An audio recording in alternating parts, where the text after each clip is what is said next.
I am tongue-tied about it. But Josh Allen goes to John Brown.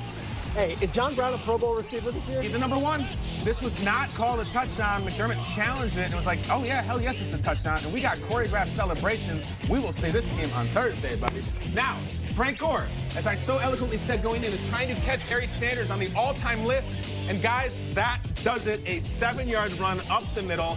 The guy who was a third-round pick out of the U way back in 05 is now on Mount Rushmore. And the Bills, you know, are just all they do every single week is win. Look at that. 36-year-old Frank Gore rushing for 65 yards against the Broncos who needed just 45. This puts him at third all-time in rushing yards passing. That guy whose highlights we love, that Hall of Famer, one of the best running backs to ever do it, Barry Sanders.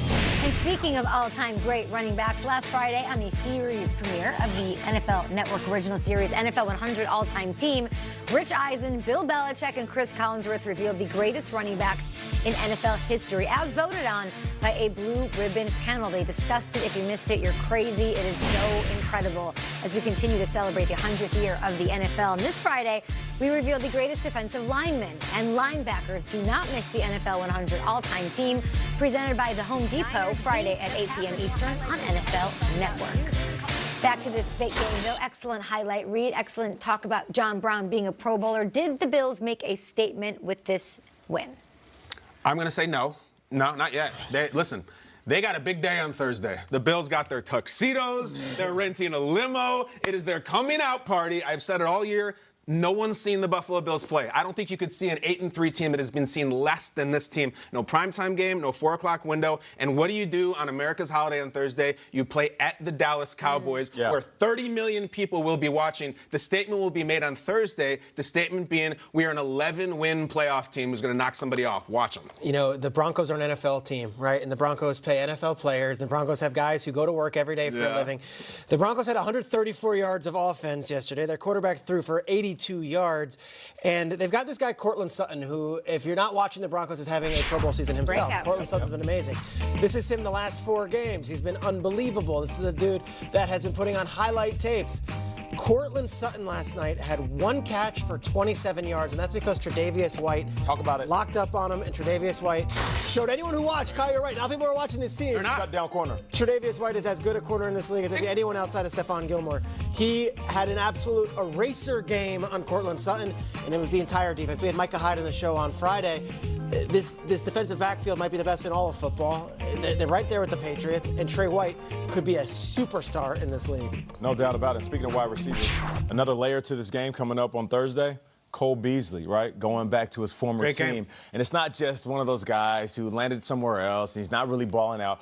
Cole Beasley has 4 TDs this season, 1 shy away from a career high, and he has become one of Josh Allen's favorite targets. So look forward to him dialing up and getting in the end zone up against his former squad. They're 8-3. The only team that they've beat with a winning record was a 14-7 victory over the Titans, in which Cairo Santos missed 4 field goals. It's okay. It's okay. And that was the Mariota Titans. I'm just saying. Not I like the new where they're one. sitting, but I can't wait for Thanksgiving. Oh, it's so good. So good. Them Tannehill Titans are something different. Tannehill, here we go. Talk about them. Let's go, Raiders. Jets. How about these Jets, though? Okay, wait. We were crowning the Raiders, right? The Raiders are back. They got a lot going on. Man, these Jets was like, hold up, wait a minute. And there's Robbie Anderson in the back of the end zone. Robbie had him a couple of good grabs, found himself in the crowd showing love. Took him a while to get up there. That's kind of a high jump from the ground. All right, but we're out the Raiders, though. Raiders trying to make something happen, looking for Tyrell Williams. Tyrell Williams is tipped, it's picked off. Brian Poole, oh, man, I'm telling you what. This Jets defense, they are coming along. They're 4-7. They blow out the Raiders, 34-3. Raiders lost, knocks them out of the playoff picture. The Titans, could they stay in it? They take on the Jaguars.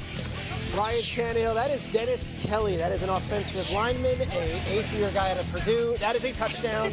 Are they something different with Tannehill? Oh, they sure are. Tannehill has now won 4 of 5 games, and we'll show you really the star of this one. That's the running back. Oh, Reed. What's going on with Derrick Henry versus the Jags? Can we explain this, Shay? Every single time he plays the Jaguars, he runs for about 1 billion yards.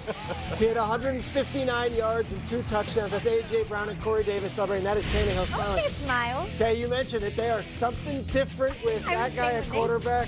4 total 6-5. Oh, baby. The Titans are here. The Titans are here, Peter, and I think I need to say this right off the bat. Why am I wearing a Keenan Allen jersey in a game after the Chargers didn't play? I had an agreement, a challenge with Keenan Allen over Twitter that if he scored a touchdown against the Chiefs, I would wear this for a whole week. Buckle up, viewers, because I'm going to be wearing this all week, all show. The flies are coming already. But Peter just mentioned this. There's something going on. You might remember last week, the Colts, Quentin Nelson scored. He had his hands on the ground. There was a simulated beer keg, I think. It was responsible, I hope. And there's something going on here now because now Denmis Kelly scores, another big man for the Titans. And sure enough, he gets into the end zone with his friends. And there's the big man, nice catch, soft hands, and he just starts handing out, Bruce, you get one, you get one, you get, it's Conklin, it's Lawan, it's all the boys for the boys. They're bussing with the boys, they're boozing with the boys responsibly. They did this at the Nashville Predators game, of course. And guys, there seems to be a thing, I don't know what the next, if maybe we could call someone, I don't know if like Big Joel Batonio is gonna be doing an ice luge celebration next week, but there seems to be a theme here with the linemen having celebratory cervezas, and I'm really here for it. Look at the bowl of salad on Kelly. The Titans, meanwhile, cannot lose. What's underrated is the spin, though. Check out the spin. Give me a nice tight spin. A nice tight it's good for a lineman. Because you know those gloves, those giant padded gloves, they're like catcher's mitts. You can't spin. And there's no spin to put on this. The Titans are beating down everybody. Derrick Henry had 2,900 yards yesterday in the fourth quarter. And then they cheered. Cheers to the Titans. Be responsible. You're mentioning no spin on this. There's some spin after this segment on the show. We're going to go back to the Cowboys, Kyle, and talk about Jerry Jones. Let's do it. Spin on what he had to say about his coach, about what's going on down in Dallas as they fell to the Patriots up in Foxborough yesterday. I